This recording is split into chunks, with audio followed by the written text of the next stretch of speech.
Okay, so here's what we were talking about last time. Gravity. Right, so we're talking about Gauss's divergence theorem. But there's some really phenomenal applications of Gauss's divergence theorem to physics, and I like to start off with gravity because it's the most relatable. And by the way, it's not because this is the most important, unless you end up going into astrophysics, become an astronaut, something like that. Maybe it'd be more relevant. But of course, most of us spend most of our time on the surface of the Earth, where gravitational forces are constant, and we don't have to worry so much about these subtleties. But it's extremely relatable. It's very physically sort of something we can wrap our brains around. And so I think it's a great sort of segue in that way. So anyway, reminder. Here's the formulas for gravitational force, and some phenomenal things come out of this. The first really sort of eye-opening sort of eyebrow raiser is that the divergence is 0. And that's very unexpected for a formula that's that, complicated looking. The next result is that if you have mass outside of a surface, that mass creates a gravitational field. That gravitational field, you could talk about its flux through that boundary surface. And again, sort of weirdly and phenomenally, that flux ends up being 0. It's very surprising. If there's mass inside of the surface, the surprising result is that, now you do get some flux, right? But the amount of flux is independent of where that mass is. You can move that mass around anywhere inside. It doesn't change the flux. That does not seem, that's not what we were expecting. Right? And then lastly, through a detailed argument, we came to this conclusion that divergence is proportional to mass density. And how unexpected is that? Okay, somewhat unexpected, but it's certainly shockingly. It seems kind of coincidental, maybe, right? I mean, what a wonderfully simple result to come out of a not very simple formula for the gravitational field. Okay, all right. So we built that up. We did a couple of examples. I'm going to go on to what I think is this is my favorite example in all this whole physics discussion. And here it is. We're going to consider a hollow spherical shell of mass. Like this. And just for fun, I like to think of it as being the Death Star, right? Star Wars reference. So great big huge thing, and it's a lot of mass, but all the mass is around the outside, and on the inside, hollow, right? And if you're not a Star Wars person, then think of it as being a basketball, right? So there's a bunch of mass around the outside, but there's nothing inside the basketball. Okay. So the question I want to ask is, points on the inside, what's the gravitational field? Well, golly, what a hard problem in this mass that we're talking about. The thing is, there's a little piece of mass right there, and it creates a gravitational field. That all points toward that piece of mass. But there's also this little piece of mass over here, and it creates a gravitational field. Right, and then there's this little piece of mass right there, and it creates a gravitational field. Okay, well, I mean, there's lots of gravitational fields that are acting, on something that's sitting at that location. Every little piece of this green shell is pulling in a different direction by a different amount. So, grand total, what is the total gravitational field at that single point? Seems like a tremendously difficult problem. Okay, so as you might guess, we're going to kill this problem very quickly and conveniently by making some arguments with the divergence theorem and about, just kind of how the results that we've derived so far about how gravity works. So the first observation I'm going to make is an intuitive appeal, but at whatever point you're at, if you draw a line through the origin, I'm going to argue the gravitational field really ought to be pointing along that line. Right? I mean, this is a symmetric thing.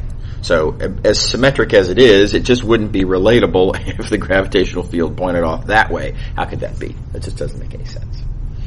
Okay. The other thing I want to point out is that if I were to extend and consider this whole sphere, whatever sphere centered at the origin goes through our point, on that sphere, well, every point on that sphere kind of looks like every other point on that sphere in the sense that they're all these points are the same distance away from the origin, right? They're the same distance away from the mass on the spherical shell, and so the magnitude of the gravitational field should be the same everywhere on that yellow sphere, right? Now the way I've written that down here is this. The gravitational field, it's always going to be radial, and the magnitude is only going to depend on the distance away from the center. Any two points that have the same distance from the center, well, again, symmetric situation, the magnitude should be the same. Okay. All right, now let me give you a very rough outline of how the argument proceeds from here, and then we'll get into the algebra. So looking at this sphere, that gravitational field overall is going to look something like this. Now I'm drawing these field vectors as if they're inward. I don't know that they're inward. I'm just, I don't know, there's something, and they're all of the same magnitude, and they're either all inward or they're all outward, and they're all the same length. I'm drawing inward arbitrarily, but maybe they're outward. We just don't know yet.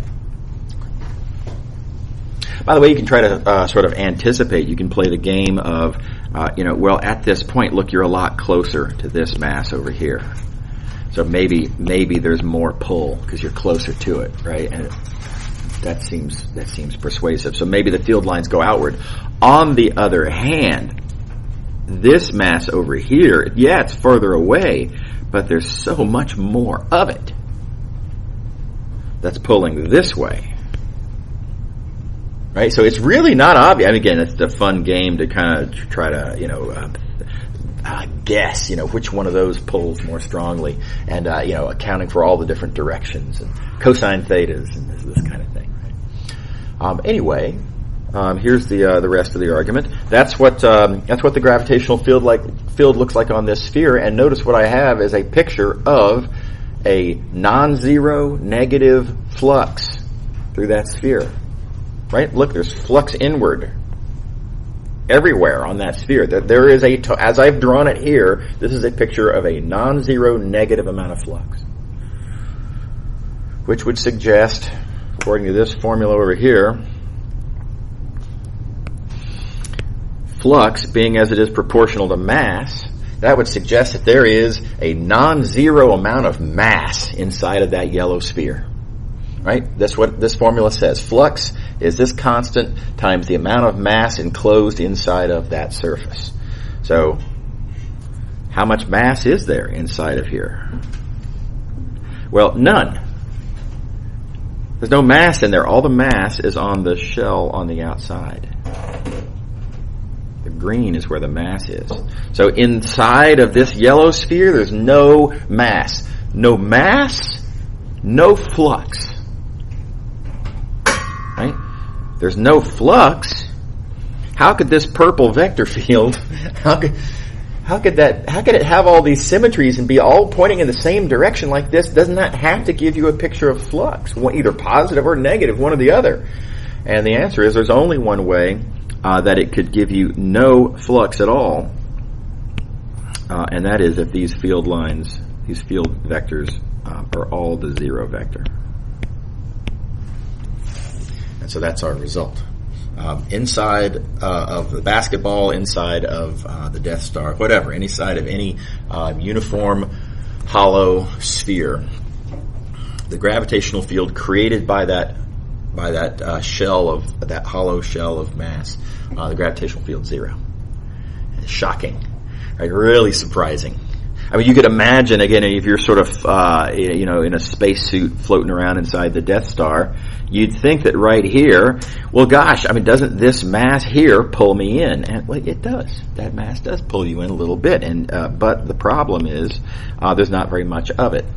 Right? The closer you are to it, the less there is that's actually pulling you that way.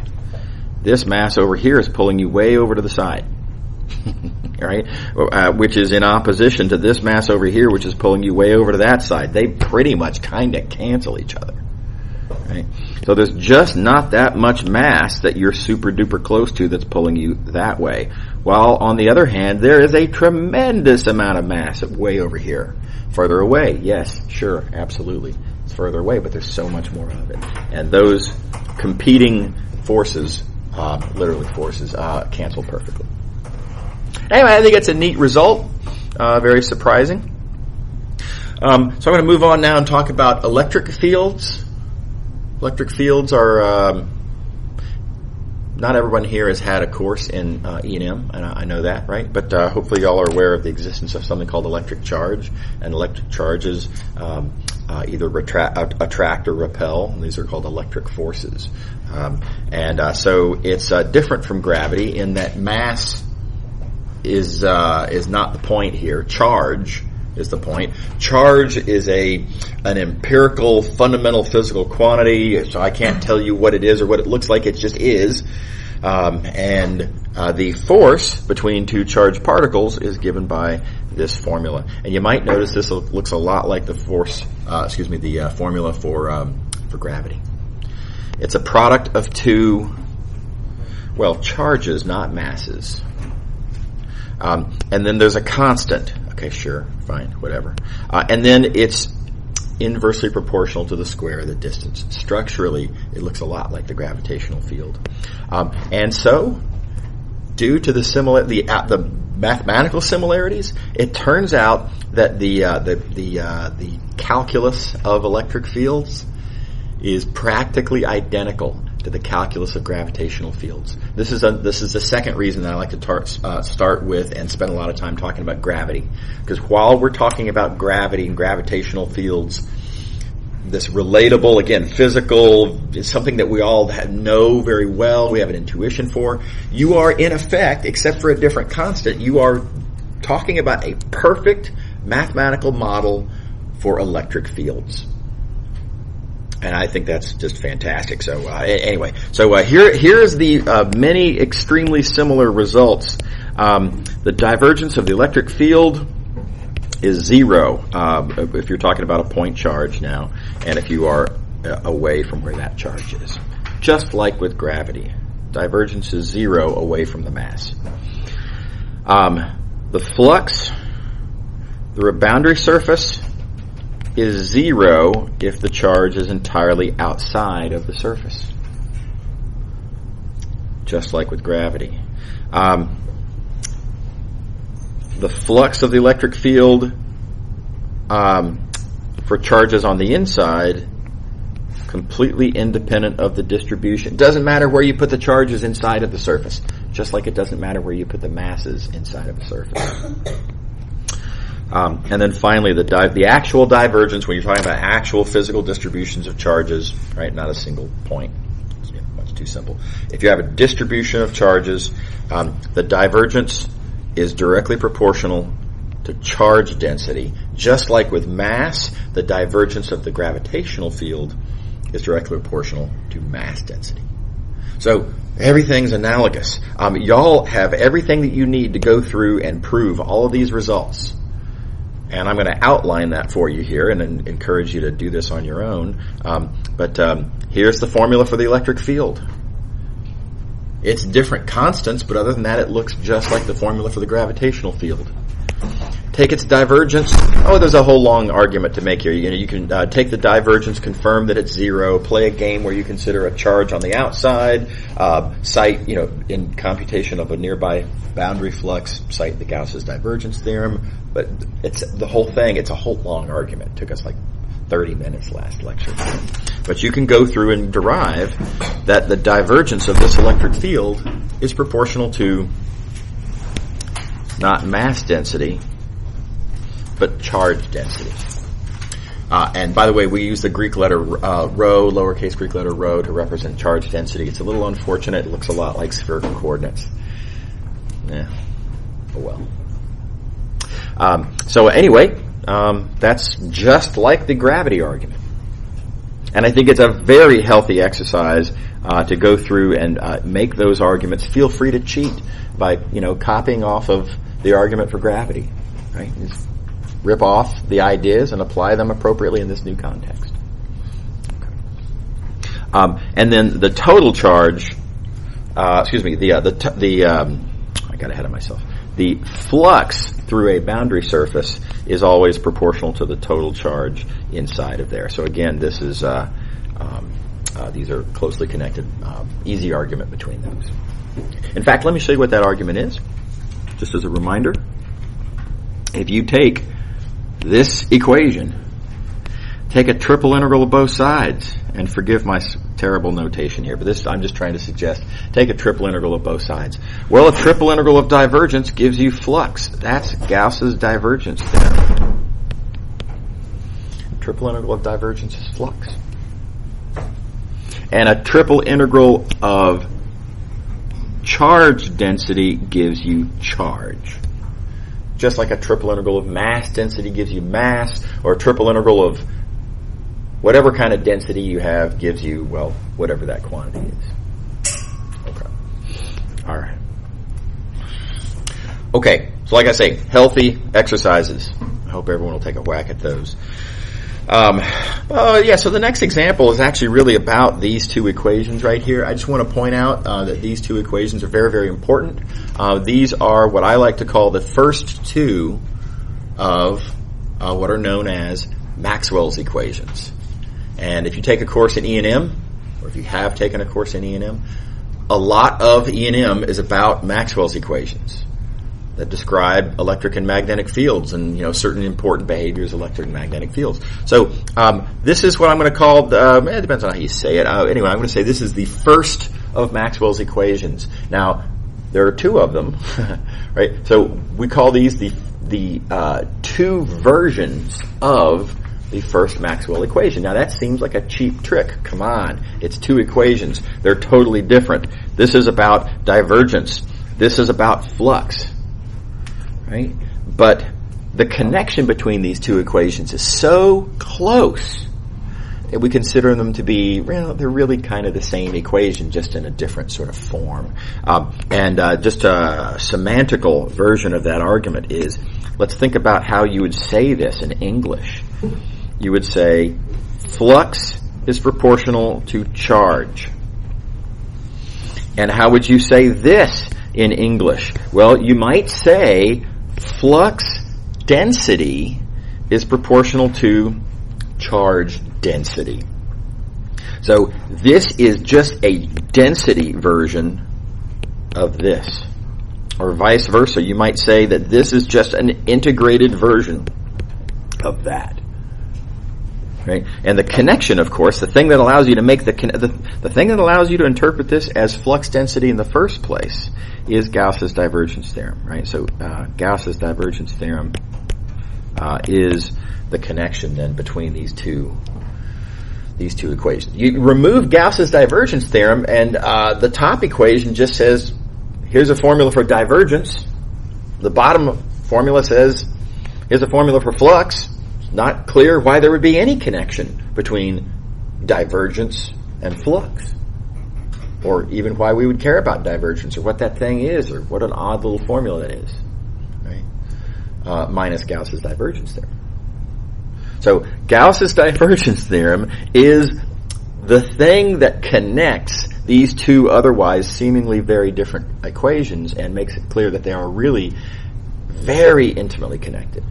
Practically the same equation, and again in the lingo we call them the same equation. They're just two different versions of the same equation. This gets called the differential version, and this gets called the integral version.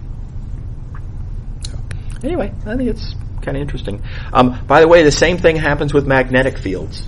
in this last example of this section. Here's a formula for the divergence of a magnetic field. And this, again, is not a physics class, so we're not going to go through and talk about, where a magnetic field, well, we're going to do that a little bit later. But, the exact formulas for how to find magnetic fields and this kind of thing, we can't really do that in this class. But magnetic fields are a thing, and they have this interesting feature that the divergence of the magnetic field is always 0. And then, just like we did above, just take a triple integral of both sides. Triple integral of divergence gives you flux. Thank you, Gauss's divergence theorem. Right? And, of course, triple integral of 0 gives you 0. So, by way of Gauss's divergence theorem, we have here two versions of the same equation. The divergence of the magnetic field is 0, and, of course, immediate consequence, fluxes of magnetic fields are always 0. Alrighty. Okay, this last subsection, I'm going to ask you all to read on your own. It's extremely analogous to the three-dimensional divergence theorem. It should be an immediate application. You'll notice here's that cancellation, common face, opposite orientations, they cancel. It's really the same. It's just a two-dimensional version of that same thing. So it makes for a reasonable read. And we're going to move on to the next section now. We're going to talk about Stokes's theorem. So this is our last what I'll call boundary theorem that we'll talk about in this course. Again, sometimes I call these accumulation theorems. The idea is to, again, look at our diagram, think about now a new context. The very first thing we did in R3 is we looked at connections between vector line integrals and functions, and we came up with this idea of gradient as being a natural operator to put in that location. And then next, we went off and did Green's theorem in 2 dimensions. But then next, we looked for a connection between fluxes and triple integrals, and we found that divergence fits in right here and gives you another, boundary theorem. So in the same sense that change in the value of a function accumulates as a vector line integral, likewise flux accumulates as a triple integral. Okay. And there's that whole diagram thing. All right. So, we did this. Natural next thing to want to talk about is, let's try to apply those same ideas here. Let's look at line integrals. Now, specifically, boundaries of surfaces line integrals, right? So we're going to look at line integrals around closed curves.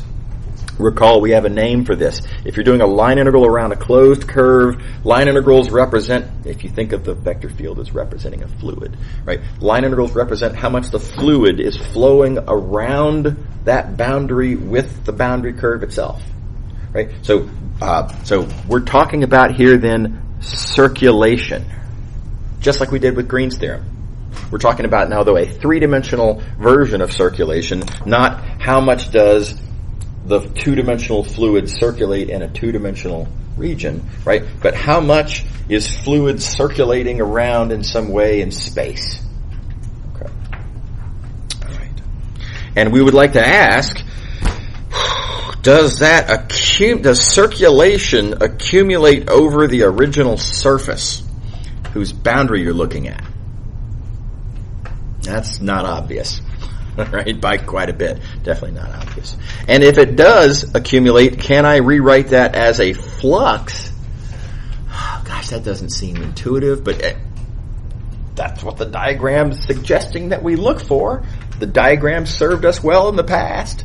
Let's go ahead and trust that, fingers crossed, of course, but let's be optimistic that this will work out. And if it does turn out that circulation accumulates as a flux of what? Right? So again, what is the operator? What's the new operator that should go in this spot there? All right. Okay, so different geometry, but we're going to take strategically the same approach that we've taken in the past. We're looking at some surface, right? So we've got this surface here, mind you, a oriented surface. We better have an oriented surface. We're hoping to be able to rewrite things as a flux. Fluxes require an orientation, right? So we have an oriented surface to start off with. We're going to be thinking about circulation around this boundary of that surface. And I want to know, does that circulation around the boundary accumulate over the interior? Well, we're going to take our interior surface, chop it up in a bunch of little pieces, just like we've done in every other situation where an accumulation theorem worked out, right? And I have to ask the natural next question: do these circulations accumulate? And here's what the picture looks like. So again, we've got this surface. This is an oriented surface. Oriented surfaces have orientations. Keep in mind, orientations are unit vectors, consistently, compatibly talking about which way is the correct direction through the surface. So if you have an orientation vector that applies sort of analogously sort of everywhere across that surface. So if I then chop up that surface into two pieces, I have the piece on that side and I have the piece on this side, right? These orientation vectors are going to be consistent. So that's the orientation there, that's the orientation there. And now let's write down the circulations and let's see if they cancel. And again, let's not get bogged down in we could make a notation, we could give labels to all of these edges and we could write it down algebraically what the circulation is, but let's just draw the picture. The circulation around this blue piece of surface, thumb, fingers, swirl, play the game, and we get an orientation that goes this way, right? So this is the kind of circulation that we're looking at around that first piece. Around the other piece, right? Thumb, swirl, side swipes.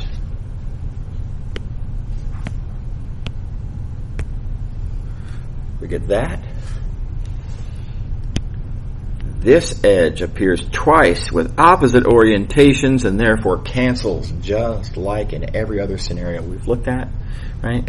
And so altogether then, after you cancel those edges, notice what you get is actually exactly the same as just the boundary, circulation around the boundary of the whole thing. It's morally equivalent to the argument we made with Green's theorem. In fact, if you were to write down on a physical piece of paper the argument for Green's theorem, like write it down on this piece of paper, right? Draw that picture, and then pick up that piece of paper and do like that with your paper. Now you have a 3D model of that same argument for Stokes' theorem. It's the same thing. It's just up in space and possibly bent around. Okay. All right. So boundaries accumulate, and you can imagine the same thing applying if you have multiple pieces, which usually, of course, you would. Same thing. All these interior edges cancel. Okay. All right. So reminder, with that having been observed, we're going to take a surface. We're going to look at its boundary. For some vector field around that boundary, we're going to do a line integral, thus giving us a circulation.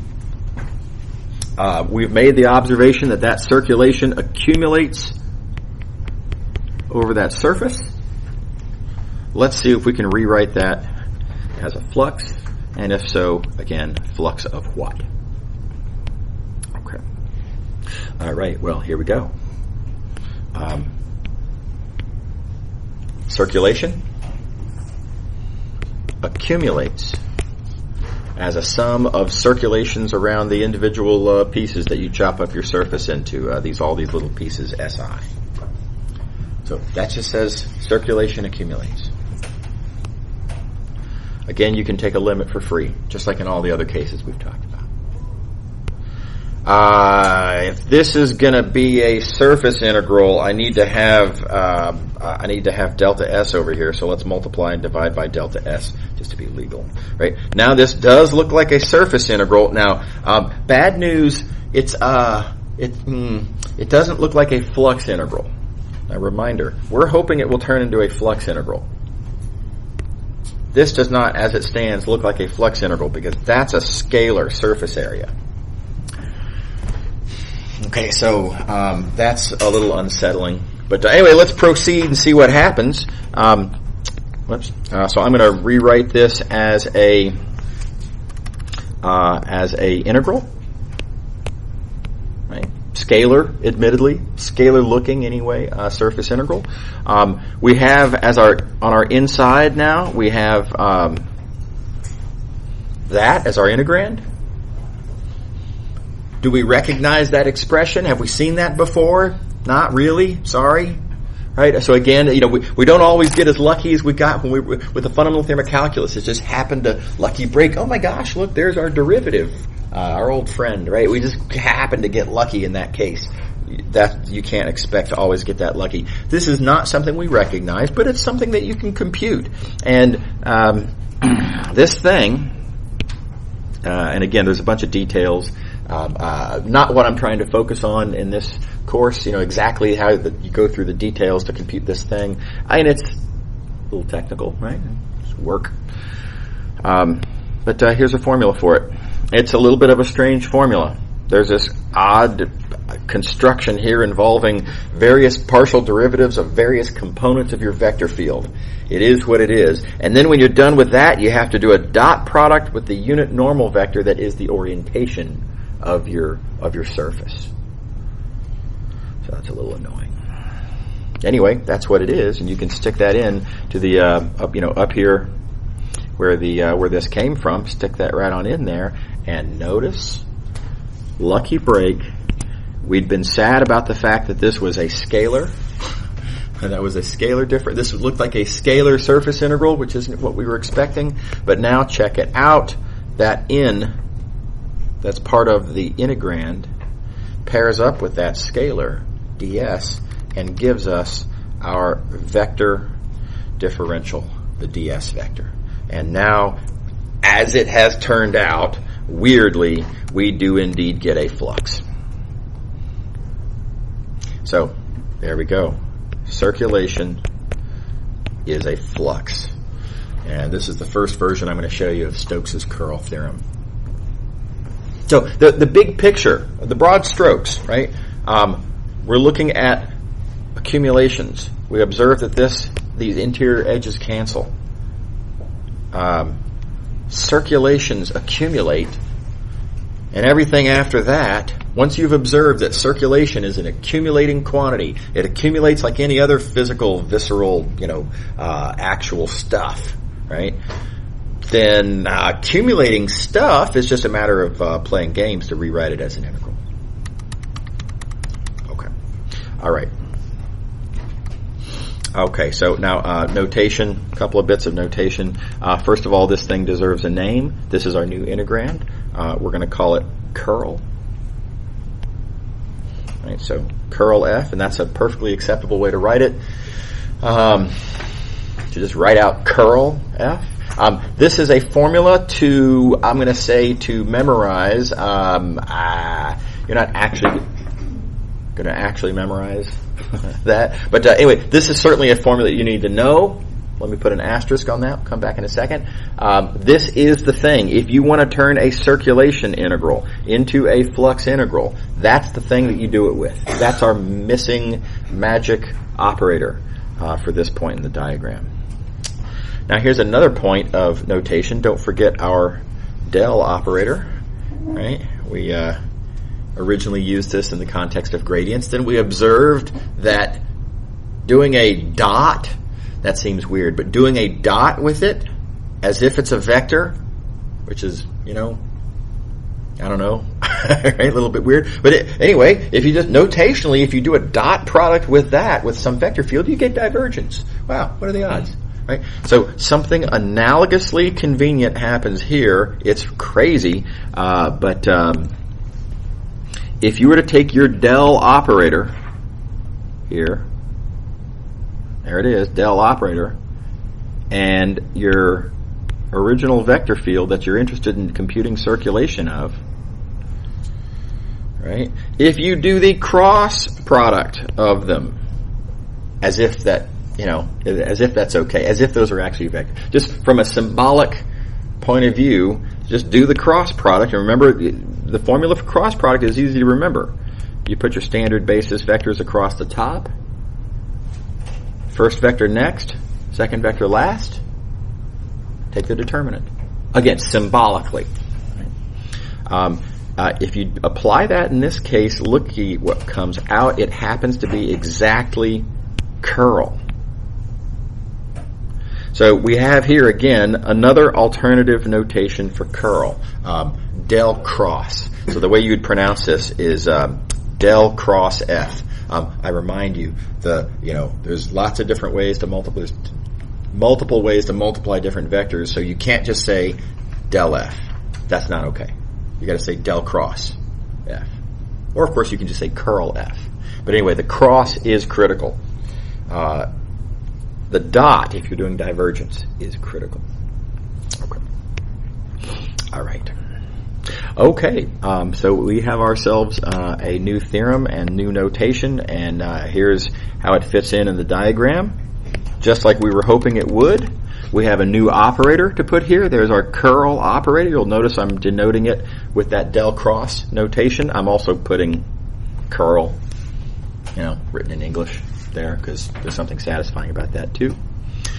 So yeah, there's our new operator, and with that new operator, here's our boundary theorem. If you have a surface and you look at its boundary curve, if you take a vector field and look at its curl of that vector field, right? Then the line integral of the vector field around that boundary curve, the flux of the curl that you just computed around through your original surface, those are always equal. Right? So I noticed the pattern it's the exact same pattern that we saw with all of our other boundary theorems or accumulation theorems. So the same idea applies. And while we're here, let me just take another moment to recognize how valuable the diagram is in helping us keep track of these ideas and how to organize these ideas. It's otherwise, if you don't have the diagram, it's kind of confused. Like, wait a second, well, what operator should I apply where, and which of these kinds of integrals would connect to which other of these kinds of integrals, and which way does the arrow go? Some students, because they're not thinking about the diagram, inadvertently get it backwards and think that you're supposed to take this vector field and compute its curl, and that's what goes there. And, absent the diagram, you can see how, I just got it backwards. Right? But if you're thinking about, from the point of view, thinking about it in the context of the diagram, well, look, the curl arrow all the arrows go this way when you're talking about integrands. So, of course, curl goes here. No, it doesn't go there. That doesn't make any sense at all. Right? So, this diagram will keep track of things for you. It organizes the ideas for you, not to mention that it demonstrates the strong and consistent pattern that we have between all of the different theorems that all have this kind of shape to them, if you will. Okay. All right, so I hope you'll take these diagrams really seriously. Okay, let's do an example. By the way, this theorem works both ways. If you have a line integral, you can rewrite it as a flux and compute it as a flux instead. Or, if you have a flux, you could rewrite it as a line integral and try to compute it as a line integral instead. That one tends to not be as useful as often for reasons that we'll talk about soon. Most of the time, we're going to have a line integral that we want to know, and we're going to compute it with a flux. Okay, so here we go. We want to compute a line integral. We are given that as our vector field. We are given a parametrized curve. How we're going to go about computing this line integral. Now, before we get into it, let me point out we have different tools that we could try to use for how to compute line integrals. For one thing, we could chapter 5 this. I mean, in fact, we don't even have to parameterize the curve. The curve is already parameterized. If you want to take a deep breath, plug in and chug, you can do that. I don't recommend it, but you can do that, right? I mean, again, think about what would happen if you, oh my gosh, right? I mean, there's your x, and that's going to go in there and get squared. Here's your y. That's going to be inside of the exponential. This is going to turn into an ugly thing if you chapter 5 this line integral. Okay. Anyway, it's an option. Other option, we're computing a line integral. Hey, how about the fundamental theorem of line integrals? That seems like a reasonable thing to want to do, right? It's a line integral. And you're welcome to try to use the fundamental theorem of line integrals here. What you're going to find is that it won't work. Keep in mind there's a sticky wicket with the fundamental theorem of line integrals. You have to be able to find an anti-gradient. If there's no anti-gradient, you can't apply the theorem. There is no theorem to apply in some sense in that context. And for reasons that I will be able to tell you all tomorrow, I can tell you without playing the game, I can tell you that you will lose this game. There is no anti-gradient on here. And again, there's a dead giveaway on the page here that but I can't tell you what that is until tomorrow. Okay. So anyway, option 2, and again, you can give it a try, but it's going to fail. Okay. Last thing, our last option is to use Stokes' curl theorem. Got a line integral. Let's rewrite it as a flux. Now, a sticky wicket. Something you got to be. There's an asterisk, right? You can't just apply this theorem to any old line integral you want. And by the way, you'll notice there's always an asterisk on all of these boundary theorems, one way or the other. In this case, here's the asterisk. This line integral has to be a line integral around, around a boundary, right? It says right there, it's got to be a boundary of an actual surface. This is not some, point of mathematical formality and rigor. This is hugely important in how this equation is even put together, because this anti-boundary surface is the domain for your resulting flux, right? So we've been through this argument with Green's theorem. We've been through this argument with Gauss's theorem. If you're going to rewrite it like this, right, you've got to have a domain for your flux integral. If you don't have a domain, then there is no flux integral. So it's not that the integral is, complicated in some way. No, it's not there. There is no such integral, right? So be really, really careful. Again, oh my gosh, if, and I see this happen every year, that students will take a curve like this that is not a boundary. And they'll look at the, we need to compute a line integral over this curve, line integral of that curve, f dot dx. And maybe it just happens to be that the curl is 0. Right? And a lot of students will say, look, sweet, okay, line integral, flux of curl, and that's 0. And, double check, smiley face, turn the page. And nothing written here is at all meaningfully true. Right? So this is wildly wrong. There is not, look at this curve. There's no anti-boundary to that curve. Right? What surface has this curve as its boundary? You can't do it. There's not such a thing. So the very first thing the student has written down, that there is a flux integral here at all, is just wrong. Like catastrophically wrong, right? So be very careful with this landmine. It is very dangerous, and as it applies to our situation here, we have to confirm that the curve over which we are doing this line integral, we have to confirm that that curve is actually indeed a boundary of some surface. And I need to be able to know what that surface is. Okay, all right, so here we go. Here's our curve. Let's see, let me draw a picture. Here's R3. You may recognize our curve. Look at the parameterization there. Cosine, x is cosine, y is sine. Z is 0. All this is a parameterized circle. Look at this, t goes from 0 to 2 pi. This is a parameterized circle in the xy plane. So our curve is this. Everybody on board? Okay. Geometry problem. Is that curve a boundary of a surface? And yep, it is. Good news, right? This is the boundary of, for example, that disk. And so that disk we can use as the domain for our resulting flux integral using Stokes' curl theorem. How are we doing? Is everybody on board? Is everybody with me? Does everybody see why it's important that we have an anti-boundary there? Right.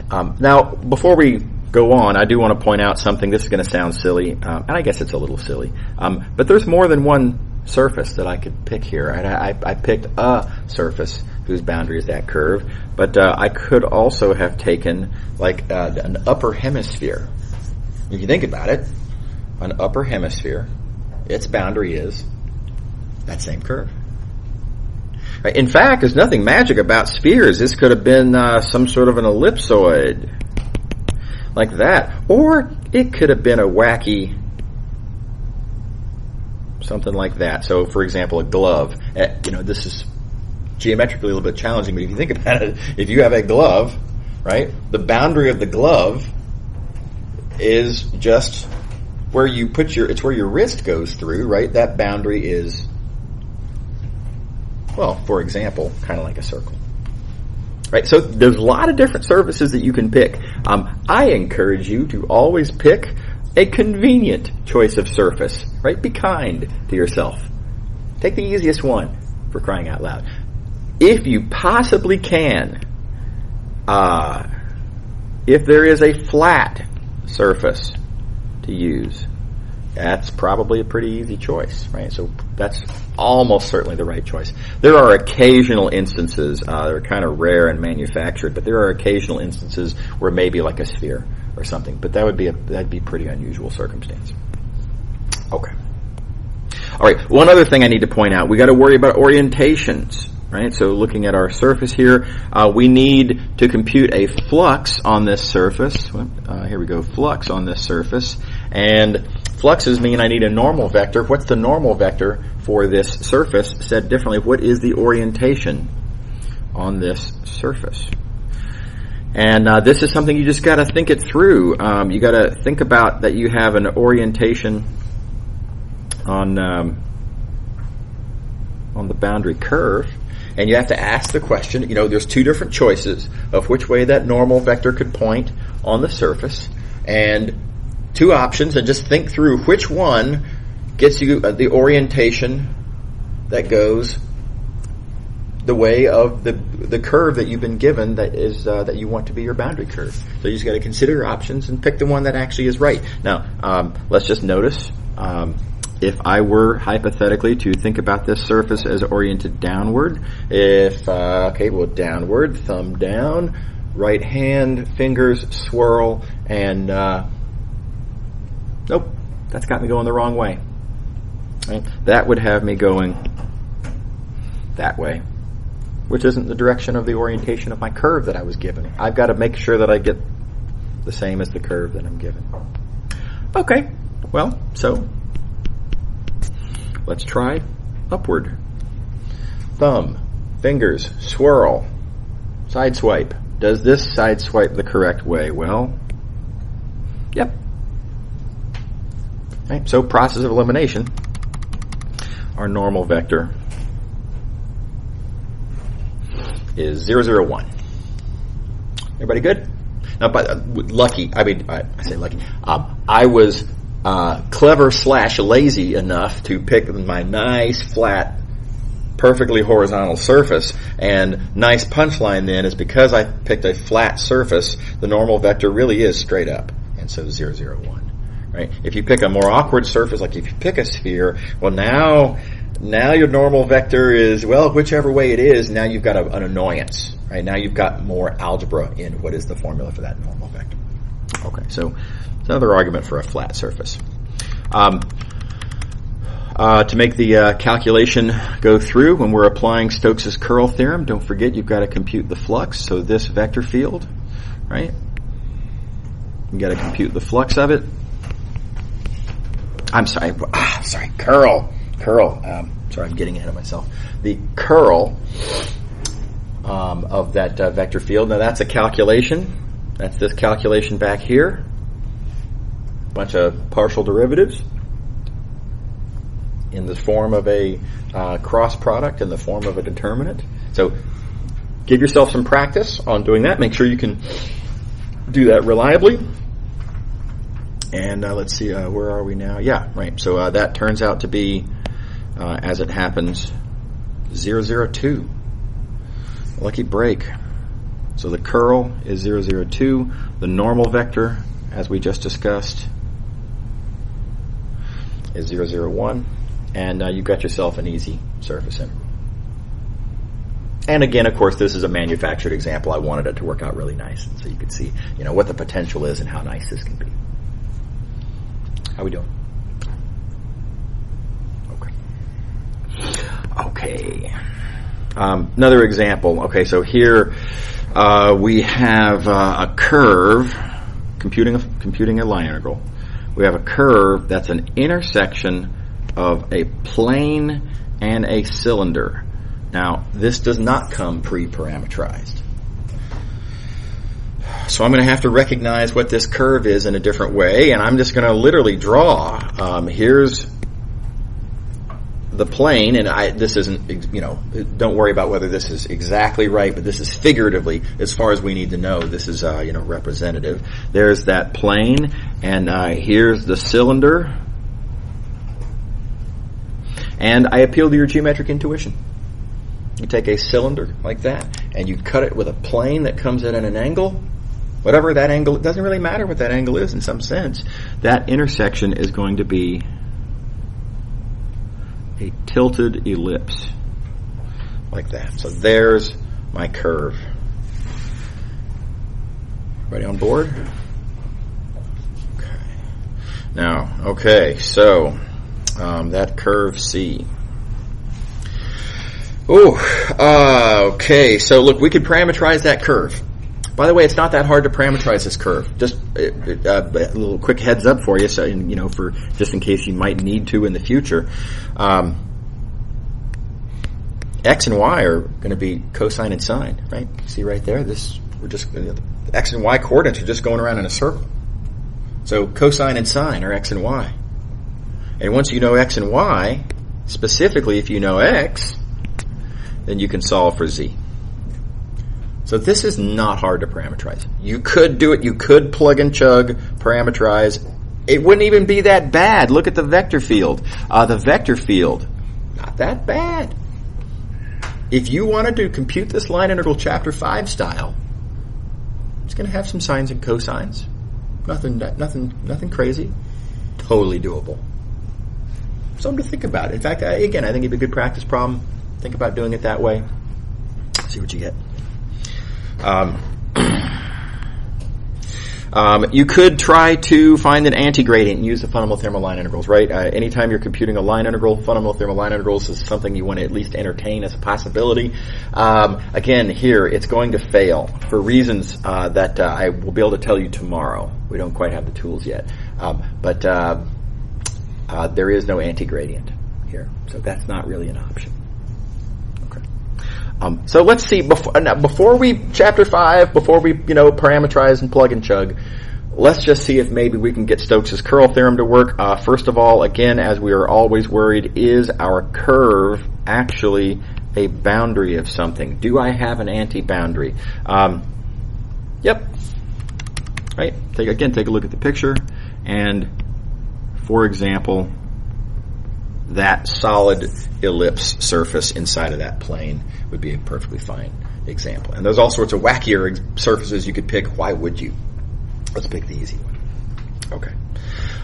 Let's think about the normal vector for this surface. Which way does the normal vector point? Well, wait a second. What's the orientation on my curve?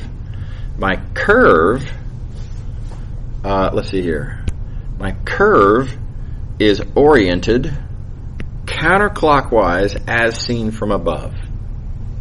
Now you got to be careful about, in 3 dimensions, this whole clockwise, counterclockwise thing. Your perspective matters, right? So for example, from where y'all are looking, it looks like my finger's going around counterclockwise. But from where I'm looking, it looks clockwise, right? And you look from the other side, and it looks different. Okay, so as seen from above, counterclockwise, and so we get an orientation that's like this on our curve. And think about, the 2 different options. Which way could the normal vector on the surface point? Think about the fingers and swirls and side swipes. And I appeal to your geometric intuition. The normal vector has to point up. Up-ish. It's not going to be 0, 0, 1. Right? This is not a horizontal plane. 0, 0, 1 is wrong. Right? In fact, now you can see, given that this plane here, we have an equation for that plane, and then a quick appeal back to chapter 1, there's a vector perpendicular to the plane. You can read right off of the equation, right? And I need the one that points up-ish, not down-ish. I need this to be positive, not negative, and so that's why I didn't write down, a lot of people would write down 1, 0, negative 1. And that's going to point, because of this minus sign, that's going to point down-ish, not up-ish. Right? So you got to make sure to get your signs correct. And then don't be sloppy like I was when I drew this picture. I forgot to normalize. So it's actually divided by the square root of 2. Whoops. Okay. Right. Oh, why did I erase that? Let's leave that there. So there's our normal vector. And Stokes' curl theorem then is this. You can compute the curl. Now this is a certain amount of algebra, again, but you can compute that curl. Curl turns out to be this, negative 1, negative 1, negative 1. And that curl dot the normal vector happens to be 0. And so again, worked out really nice. These are manufactured examples. I try to rig it up to, I'm trying to make a sale here. I'm trying to pitch that, hey, look how useful Stokes' theorem is. So of course I've arranged some super convenient examples. Okay. So much nicer in this case to use Stokes' curl theorem. But again, if you really had to, if for whatever reason Stokes' curl theorem didn't work out so well, just parametrizing is not hard. The vector field's not hard, and a chapter 5 approach on this is pretty doable. Everybody happy? Okay. Alrighty. Okay, another example I'm going to let y'all read. So what does curl look like? I want to go back and talk about the fundamental theorem of line integrals for a minute. Y'all may recall we spent some time talking about densities.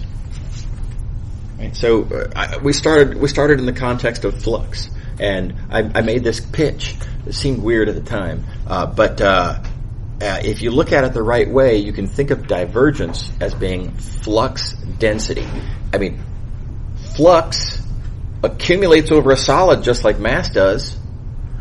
It's computed with a triple integral just like mass is.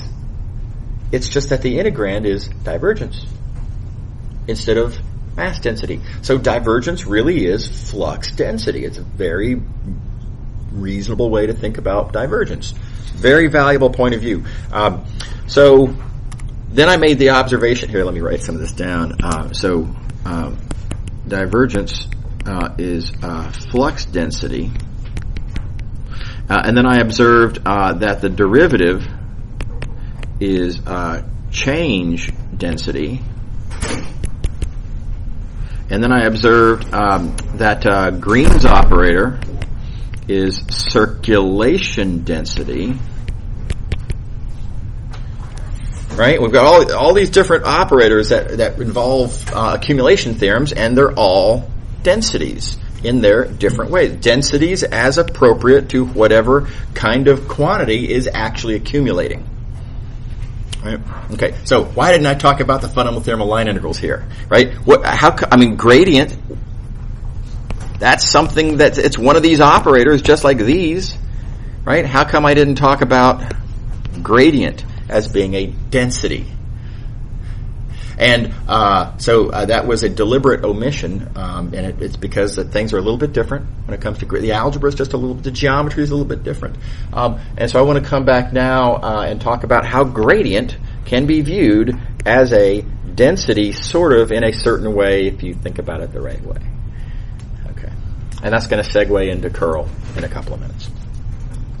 Okay, so here's how that argument starts, and y'all will recognize the fundamental theorem of line integrals. Recognize that just like we did with the fundamental theorem of calculus, I want to give this a name. I'm going to call that change. Right? We use this symbol here to represent change. And now I'm going to take this integral, I'm going to rewrite it in this other way that I usually don't. Right? But it's convenient in this context. But it's still just a vector line integral. Okay. And notice that allows me to think of this as a size, right? And we're looking at something times size that gives me d change, right? So this accumulating quantity of change, a little small amount of that change, is this quantity times size. And so this quantity here, gradient dot t, is our density. And let me write that down. So gradient f dot t is change density in this context. Okay, so we have a density, but we still don't really quite have an answer to our question. Our question is, what's gradient? Now, if you say gradient is change density, that's a little wrong. Gradient by itself simply is not telling you change density in this context. It's gradient dot t. So what's going on, and how do we use this to make an interpretation of gradient? So let me draw the picture. Suppose we have at this point here, and we know the gradient. Let's suppose this is it. Here's gradient of f. So our function is, here's level sets of our function. Our function's increasing as you go that way, right? Let me erase that to keep my picture clean. What is gradient telling you? Well, it's telling you two things. It's telling you how fast the function is changing in that direction, but it's also telling you specifically what is the direction in which that change is happening, right? So change in 2 dimensions or 3 dimensions is complicated. You can't just say, hey, I'm at this point. If I start moving, how does the function change? Which way are you going? Right? It matters very much which way you're going. So the thing is, gradient is telling you the most that it possibly can. It's saying, I don't know how much you're going to see the function is changing because I don't know which way you're going, silly, right? So let me tell you everything I know. The function is changing in this direction. That's where the change is actually happening, and in that direction, by way of magnitude, gradient tells you how fast the function is changing in that direction. It gives you df ds in that direction. Okay, so now, and then if you want to know about your own personal experience. Oh, okay, well, if you want to know what happens if you go that way, yeah, okay, so in other words, you're cruising along some curve like that, then dot product with that t vector, whoops, dot product with that t vector will tell you, how much the function's actually changing as you go in that direction. Right? So from this point of view, I'd like to point out that this means that the gradient is telling you more than just change density. The function is telling you how much the function is, the gradient is telling you how much the function is changing per unit distance, and it is also telling you in what direction is that change happening. So with that in mind, the term that I like to use here is that the gradient is telling you oriented change density. It's change density, how fast is the function changing, and furthermore, what direction is it changing in? Everybody on board with that? And then, if you have your oriented change density and you want to know your actual, for your personal experience, yeah, but I'm going this way, how much is the function changing in that direction? Okay, well then, yeah, dot product with your tangent vector. Okay, so this is the idea of an oriented density. Gradient's telling you the density, the change density of the function and the direction in which that change density is happening. Okay, now, so that's, you can see why I didn't want to have this conversation at that time. It's a whole separate thing. It's a little bit of a distraction from what you're talking about divergence as flux density. Yeah, you had a question. So the green line is lever set? I'm sorry? The green line is lever set? The green line represents the curve that we're actually moving along. That's this curve right here. It's the domain. So, as we are moving, as we're, for the line integral that we're actually interested in, that green line is my curve. I'm not actually going this way, right? The gradient is telling me a bunch of information about a function in a direction that I'm not going. Yeah, so, and then dot product with the t vector is what actually gets you what you need to know. Yeah. Right. Okay, so I like to include this point of view at this point in the lecture because the idea of an oriented density is what we need to understand curl. Right, so let's go back to Stokes's curl theorem.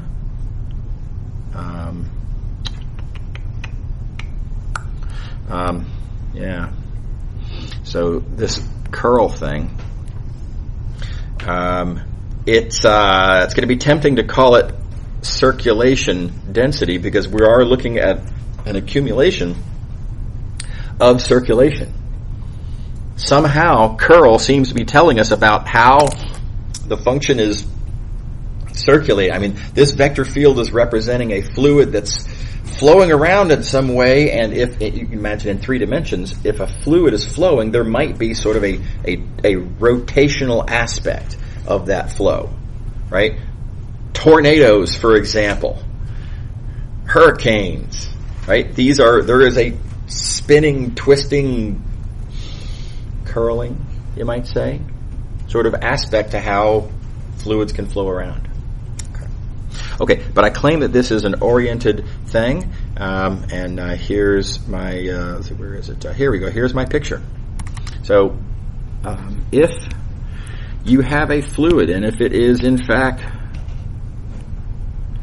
circulating, if there is a sort of a rotational aspect to it, if you've got yourself a little tornado fluid, right? The curl tells you 2 things.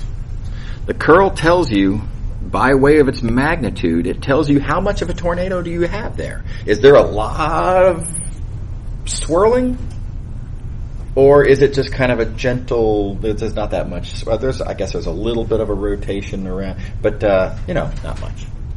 So the magnitude of the curl tells you how much your integrand, your capital F, represents how much circulation is happening. In the same way that the gradient tells you, by way of its magnitude, how much the function is changing. How much is this function really changing? Is there a lot of change happening at this point, or not that much change happening at this point? Right? The magnitude of the gradient answers that question for you. But the curl also tells you something else. It tells you along what axis do you have a circulation.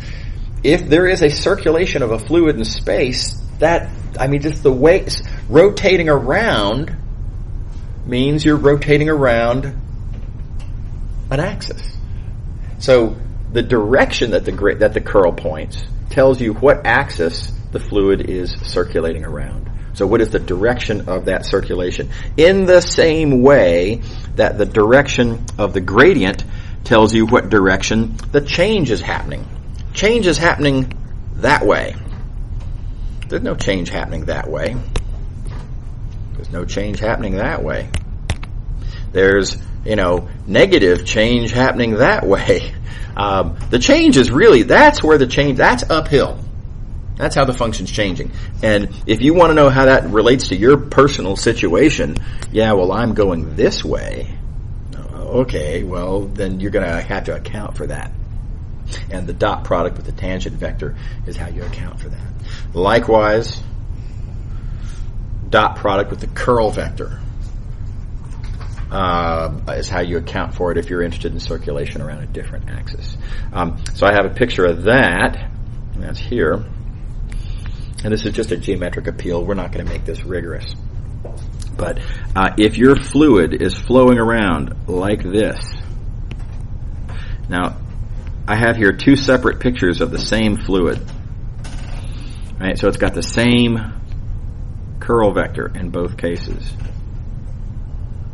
And I just want to consider, by way of these two different drawings that I have here, how does this particular circulation of this particular fluid, how does this show up as it pertains to a couple of different surfaces? Well, so for example, if you're looking at this surface here with this normal vector, and you look at the circulation around the boundary,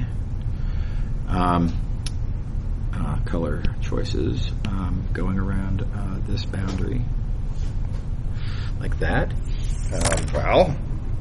The circulation is going this way, right? And if I want to know how much is that circulation going along that boundary curve that's going around the exact same way, well, there's a lot of circulation, right? There's a lot of what you might call coupling of that direction that we're moving and that exact same direction that the fluid is circulating. So around this boundary, there's a lot of circulation happening there. And that's evidenced algebraically by the dot product of these two vectors. My normal vector is pointing in the same direction that the curl is. And you can see the lining up of the circulations. That lining up of the circulations is not coincidentally, it's simultaneous with those two perpendicular vectors going in the same direction. Okay.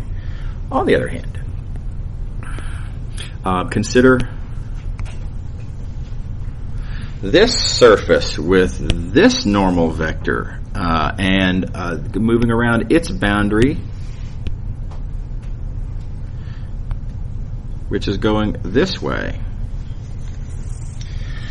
And this is a hard hand wave to do, but if the fluid is circulating around this way, imagine a tornado that's just going around like that, right? And I ask, to what extent is that fluid circulating around this curve? Well, it's not circulating around that curve. It's, as I'm moving around this way, the fluid's going up over on this side, and as I move around, as I get over to here, the fluid's going down, right? The circulation is like that. My movement around the boundary curve is in a completely different direction. There's no circulation happening here. This movement,